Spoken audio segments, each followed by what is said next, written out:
Biz elə bildik ki, bu onun başı divara dəyib. Təyyarə bax, arxasında yıxılmışdı, başı divara dəymişdi. Adiyyəti qurumlar gəldi, meyidi götürdülər, apardılar. Sumqayıtda dəm qazı faciəyə səbəb olub. Hadisə şəhərin 76-cı məhəlləsində Şıxəli Qurbanov küçəsində, yəni hazırda dayandığım bu ünvanda qeyd alınıb. Belə ki, 38 yaşlı Xəyalə Kərimova məhz yaşadığı mənzildə hamam otağında dəm qazından boğularaq dünyasını dəyişdiyi bildirilir. Onun meyidi artıq aidiyyəti üzrə təhvil verilib. Faktla bağlı Sumqayıt şəhər prokurorluğunda araşdırma aparılır.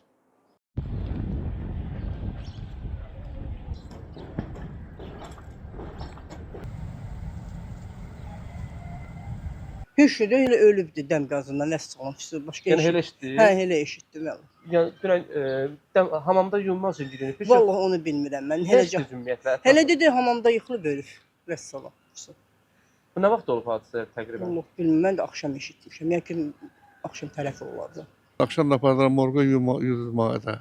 Dedilər dəm qazından boğulub, elə olub yoxsa? Mən dəqiq bilmirəm. Mən yerdə uzandığını görmüşəm hamamda.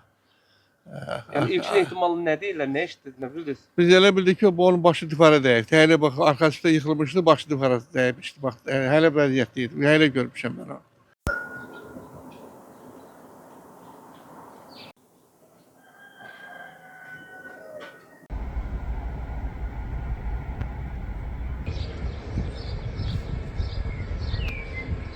Mən işdəydim, işdən qayıdan zaman gördüm belə bir hadisə baş verib burada. Qonşu Əziz dayının qızı, Xəyalə Kərimova Xəyalə Əziz qızı dəm qazından hamamda duş qəbul edəndə dəm qazından boğularaq dünyasını dəyişib.